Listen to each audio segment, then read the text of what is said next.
people are excited? I'm bored by it. I'm telling you. I'm bored by it. Yeah, I'm bored by it. I'm going to tell you why. You know, the messaging that we have put out to people over a certain age is horrific. We have basically said, hey, you know what? We kind of think if you're over a certain age, you don't really have what it takes to do the job that you're doing. That's the messaging that we've put out. So I'm bored by hearing that. I'm also bored by people saying, well, you know, it's the next generation. It's still an unknown. We can believe what we like to believe. And I love Kamala and have defended her from day one. I know she can do the job. I would have preferred my Democrats to do this not publicly and in everybody's face, because what it did was it had a sitting having to talk about this endlessly. The world's largest Joe Biden shills, Whoopi Goldberg and the rest of The View, are losing their minds after Joe Biden exits the presidential race and endorses Kamala Harris, his vice president. They're losing it, you know, and they've been losing it for a while. They kind of knew, I think they could see the writing on the wall that Joe Biden was going to lose. I think it was pretty obvious to everyone with a brain that he was going to lose to Donald Trump. And they were going as far as to even say things like Whoopi Goldberg was saying that it's okay that Joe Biden poops himself on stage because everybody has poopy days. You know, Whoopi Goldberg has poopy days too. That's in her own words, not mine. She said that trying to defend Joe Biden because, in my opinion, they are very obviously paid Biden shills. And now I don't know if they're still going to get paid by Joe Biden's regime. I don't know what's going to happen. Maybe it'll just transfer over to Kamala Harris shills now. But I don't think it matters who gets the Democratic nomination. I think they're going to shill for them no matter what. But let's get into this video here from The View of them losing their minds over Joe Biden dropping out of the presidential race after they tried so very hard to make sure that he stayed in the running and that he got their support. Let's check this out. Yesterday, President Biden announced he was going to bow out of the 2024 presidential race, writing in a statement that, quote, while it has been my intention to seek re-election, I believe it is in the best interest of my party and the country for me to stand down and to focus solely on fulfilling my duties as president for the remainder of my term. This is what everybody was asking for, and this was the decision that he made. And is everybody okay? Yeah, I think so. I mean, you know, he's the first president since 1968 to step down. I think it shows what a statesman he is. I think it shows what a patriot he is. I think it shows that he can put his country before his ego, because he had... No, he can't. If he could do that, he would have dropped out a long time ago. He was trying his very best to run again for president, and a lot of it was probably influenced by his wife, Jill Biden. But he didn't drop out until the entire Democrat Party was against him and leaking phone calls, leaking conversations and stuff, and trying to get him, you know, to drop out, trying to basically blackmail him into dropping out. They were leaking all kinds of things. That's not by accident. They weren't doing those things by accident. They were leaking that with an agenda. So the entire party is against him, and it took that for Joe Biden to say, you know what, maybe I should drop out of this thing. It's not some you know, humble bow out and patriotic move of Joe Biden to, you know, say that, oh, this is just what's best for the country genuinely. Nobody cares. Nobody who actually wants to be the president actually cares about doing things that's best for the country. Like, nobody who can get to the point of actually being elected. Like, let's be real, guys. Like, you get to that point because you're power hungry. Like, I understand people are going to say, oh, there's this exception or that exception. Most of these people who get to the top are just power hungry. They're not, Joe Biden does not care about the best interest of the United States of America. It's very obvious. So this is just more Biden shillery. Such a great record as president. I think that history will note him as one of the greatest presidents that we've had. I really do believe that. And I wasn't comfortable with the notion that people were forcing him out. I wasn't comfortable with the cannibalization that I saw in the Democratic Party. But I am comfortable if he made this decision with his inner circle, with Dr. Jill Biden, with his family, and decided to do it on his own. The fact that he has endorsed the Vice President, Kamala Harris, to be his successor makes it even more clear to me that it's not if she's going to be the nominee, it is when she is the nominee. So there's... I didn't want to pause it again, but I kind of have to. She just said, and I've heard a lot of people say this who are similar to Whoopi Goldberg and Sonny Hostin and these types of people on The View. A lot of people have said this, that Joe Biden will go down as one of the best presidents of all time. Have you ever heard someone say that and then follow it up right after with a reason why? Because I've never heard an actual reasoning why they think these things. I would love for them to give us one reason why Joe Biden was not just one of the best presidents of all time, why he's not one of the worst presidents of all time. One of the most embarrassing, an embarrassment to the country. Why is he one of the best presidents of all time? I would love to hear one reason. Let me know in the comments. Even if you're just playing devil's advocate, tell me one reason why Joe Biden could be considered to these people one of the best presidents of all time. Sad. As I've said here many times, I love Joe Biden, and I'm full of gratitude to Joe Biden today. So, Joe Biden, thank you for everything. Over 54 years of career. So I was sad, in the way that when you see a champion athlete retire, leave it all on the field and walk away into the sunset, that made me sad. It gave me nostalgia. I was also mad because he's been dragged relentlessly for 3 weeks by some people who supposedly were his friends. I hope that a lot of those donors that went out and said all sorts of things about him come back with a big check now. George Clooney, es contigo. Yeah. I'm grateful to his staff. I am grateful to Jill Biden. They've taken a lot of incoming in the last 3 weeks, a lot of attacks. They have been part of a very stable and steady administration. I will always be thankful. They took us out of the hell that was COVID, and they took us out of the hell that was Trump.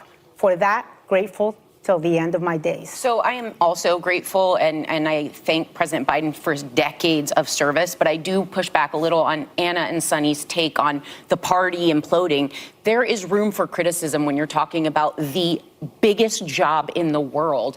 And I don't think those people that are friends, even George Clooney's op-ed, was really touching and beautifully written, saying this is hard to say out loud. So a lot of those people were torn themselves. And a party, it's not a president, it's an entire... If you enjoy content like this, then make sure you leave a like and subscribe to the channel. It really does help me out a ton. Let's get back to the video. Party. And every election matters down that ballot as well. They were allowed to also speak up for their constituents. So I commend the people that took that risk and said we need to do this, because I do think that began some very hard conversations. But I will say, what jumps out at me is the stark contrast in how Trump handled President Biden stepping down, and how President Biden handled after Trump was, there was an attempted assassination. President Biden picked up the phone and he called the former President Trump, and he sent well wishes to the family. He right away put out unifying messages saying, we're in this together. We need to tone the rhetoric down. Former President Trump jumped on Truth Social and started to berate him, has continued through this morning. Now, in any competition, when someone gets hurt and they step off the field, now they're no longer your competition. They're just someone on the sidelines. He has continued to drag President Biden in a way that, to me, shows you the difference in what we're dealing with this election and the type of statesmanship which we haven't seen from Donald Trump ever. Well, and listen, I think it takes character and integrity to pass the torch to the next generation and to know you've left it all on the field, but that there's someone else who could maybe do this job better. So I commend him. I said it a year ago that the history books will remember him very kindly if he knows to pave the way for someone else to come up behind him. And listen, the reality was it was going to be a really big uphill battle for him if he stayed in the race. And I would look no further than the absolute meltdown that's happening on the Trump campaign right now. The messaging, since it's been pretty clear, Vice President Harris is now the Democratic nominee or soon to be, they don't know what to do with themselves. They planned a whole campaign against Joe Biden, not against a female former prosecutor, attorney general, senator, somebody who, well, she's the vice president, there are unknowns there. All their data, all their strategy was built around this man. It's a moment that I feel like people are energized. I'm just feeling something. I think a lot of folks, 6 and 10, didn't want that rematch. We lived through it in 2020. 2020 was a hellish year. Now it's like something totally different. And I'll be honest, I'm just excited. I think a lot of Is anybody else excited? I'm not excited at all. I don't like, by the way, this person right here, Alyssa Farah Griffin, whatever, I think that's her name. She's supposed to be like the conservative on the panel. She's basically like the token conservative, and she never says anything conservative ever. And she never agrees with anyone who says anything conservative or anything. I just wanted to point that out because she's the one that's excited for Kamala Harris. nobody with a brain, a functioning brain, is excited for Kamala Harris or Hillary Clinton or whoever the nominee might be.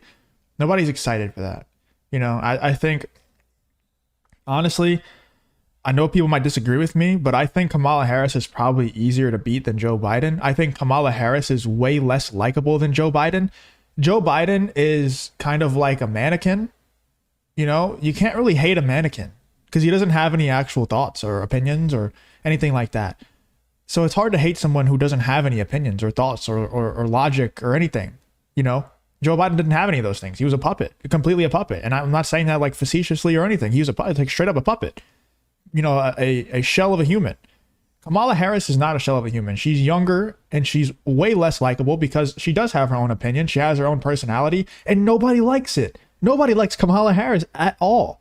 So I think she's going to be even easier to beat because she also has like so much history of just getting, owned by Tulsi Gabbard and like so much history, and it's all negative. Like it all goes against Kamala Harris. There's nothing that she can use that's positive from her past, really. The only reason why, like she kind of like technicality'd her way into every single position that she's ever gotten. So it's going to be very easy. I promise. Nobody in the Trump administration is panicking because Kamala Harris, big bad Kamala Harris is coming. Nobody cares.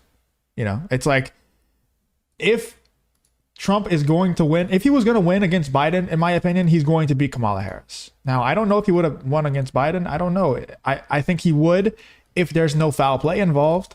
But if everybody out there is saying, oh, there was foul play in the last election, and then all of a sudden when this election comes around, it's like, oh, Trump's obviously definitely going to win. It's like, oh, now you think like the election integrity is just completely intact all of a sudden this year?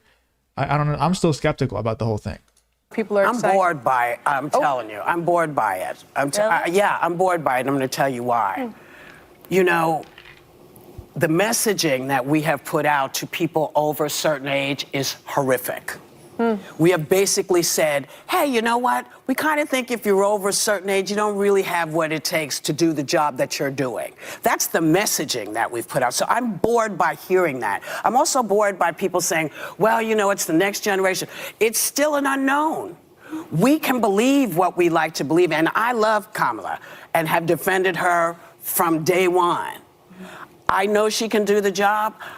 I would have preferred my Democrats to do this not publicly and in everybody's face, because what it did was it had a sitting having to talk about this endlessly and not being able to say, because we couldn't have two-way conversations about this kind of thing with just sort of being left. So I'm bored by the oh my God, is what's going to happen? Because I know that the American people, regardless of who the nominee is going to be, it's going to be up to the people. The one thing and for me, that's why when I the said one thing I would say on the age thing is, like, I worked in the White House under a very different president. It was chaotic, but every single White House, like, the presidency is so different than any other job. I don't think most Americans think that if you're 80, you can't do any number of things. No, the but presidency we've made is uniquely challenging. But we've made and by the way, a point. Donald Trump, now it's on him. Now he's the oldest presidential. I have distinguished between Joy Behar at 81 and President Biden. I've said before that it's not the number, it's how the number looks on the person. And being yeah, it's like these people are taking DEI to a new level. If Joe Biden wants to go work a cash register at McDonald's, they wouldn't let him because he can't. He's not capable. And yet Whoopi Goldberg is having a meltdown because we don't want him to be the president of the United States. Like, they're taking DEI to a whole nother level. It's one thing to try to get people of certain genders or races or whatever into certain places, which I also disagree with, but at least they have functioning brains a lot of the time. Whereas Joe Biden, he doesn't function. He can't do the job. It's impossible. He can't do it. Anyway, let me know in the comments what you think about these people. They're trying their absolute best to cope that the Trump administration's panicking because of Kamala Harris is coming. Yeah, nobody cares. If Trump was going to win against Biden, he's going to win against Kamala. That's how I view the thing. Let me know in the comments how you're viewing this whole Joe Biden dropping out. Are you worried, or are you just kind of how I am? Like, yeah, it's, if it was going to happen before, it's going to happen now. It doesn't matter. Let me know in the comments what you think about this The View, Whoopi Goldberg talking about the Joe Biden dropping out of the presidential race. Let me know what you think about this whole situation.